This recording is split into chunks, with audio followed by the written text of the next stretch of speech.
बनवारी अपने बेटे रघु और बहू कुमारी के साथ रहता था, जो एक सुशील और संस्कारी लड़की थी।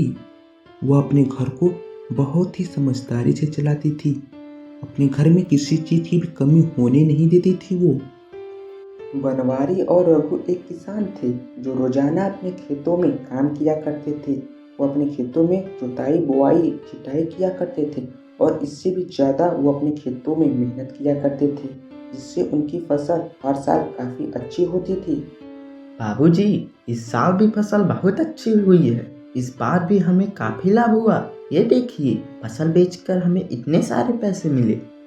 हाँ बेटा, हमने जो मेहनत की है उसका फल है ये। हम जितनी ज़्यादा मेहनत करेंगे सफलता उतनी ही मिलेगी। हाँ पिताजी, आप ठीक ही कह रहे हैं। हम जितनी ज्यादा मेहनत करेंगे सफलता उतनी ही मिलेगी। रघु, ये सब पैसे बहू को दे देना। ठीक है पिताजी। कुमारी, ये लो पैसे। पिताजी ने तुम्हें पैसे देने को कहा है। कुमारी बहुत समझदार लड़की थी। वह उनमें से कुछ पैसों को कपट कर रख लिया करती थी, क्योंकि वह जानती थी मुसीबत घर घुसकर नहीं आती। इसलिए वह पैसे बहुत कम खर्च किया करती थी। उन्होंने इस साल भी उतनी ही जोर शोर से मेहनत की जितनी अगले साल की थी, लेकिन इस साल उनकी फसल काफ़ी अच्छी नहीं हुई, जिससे वह उदास हो गए। पिताजी, इस साल तो फसल अच्छी नहीं हुई है। घर का खर्च कैसे चलेगा? अब हम खाएंगे पिएंगे क्या?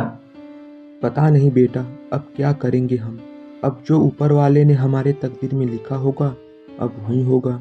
चल घर चलते हैं। वह दोनों घर पर पहुंच गए। उन दोनों का चेहरा बहुत ही लटका हुआ था। यह सब देखकर कुमारी ने उन दोनों से बोला, बाबूजी, आप दोनों इतने उदास क्यों हो? पहले कभी मैंने आप दोनों को उदास नहीं देखा, फिर आज इतने उदास क्यों हो और क्या हुआ? क्या बताऊं बहू, इस साल फसल अच्छी नहीं हुई है, इसलिए हम दोनों उदास हो गए हैं। अब घर का खर्च कैसे चलेगा। अरे बाबूजी, आप इतना चिंता क्यों कर रहे हो? मैंने कुछ पैसे बचा कर रखी है, भला वह किस दिन काम आएगी।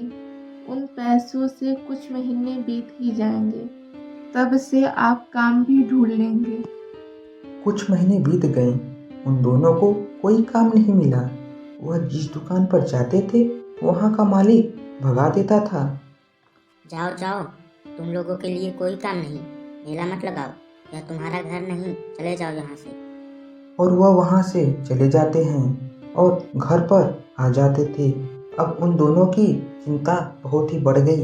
उन दोनों को चिंता में देखकर कुमारी ने उन दोनों से बोला, बाबूजी, क्यों ना मैं हलवे पूड़ी की दुकान खोल लूं? नवरात्रि पर हलवे पूड़ी बिकेंगे। अरे बेटी, हलवे पूड़ी की दुकान तो ठीक है, लेकिन खोलोगी कहाँ। बाबूजी, जो हमारे गांव में मंदिर है उसी के पास दुकान खोलूंगी। नवरात्रि पर उसने घर पर ही हलवे पूड़ी बना ली और सारा व्यवस्था भी कर लिया था। वह मंदिर के पास जाकर अपना दुकान खोल दी। उस गांव में कोई और हलवे पूड़ी की दुकान नहीं थी, जिससे उसकी हलवे पूड़ी की दुकान पर भीड़ काफ़ी रहती थी।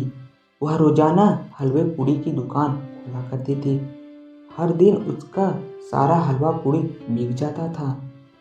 जैसे तैसे नवरात्रि बीत गई और उसके पास काफ़ी सारे धन इकट्ठे हो गए।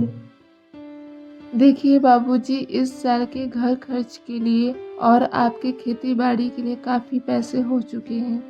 हाँ बेटी, तुम्हारी सूझबूझ से हम चिंता से मुक्त हो गए हैं। अब हम फिर से खेती बाड़ी कर सकते हैं। उनका परिवार फिर से हंसी खुशी रहने लगा और वह फिर से अपनी खेती बाड़ी शुरू कर दिया और अपनी खेती में फिर से लग गए। अब उनकी ज़िंदगी काफ़ी सरल और अच्छी हो गई थी।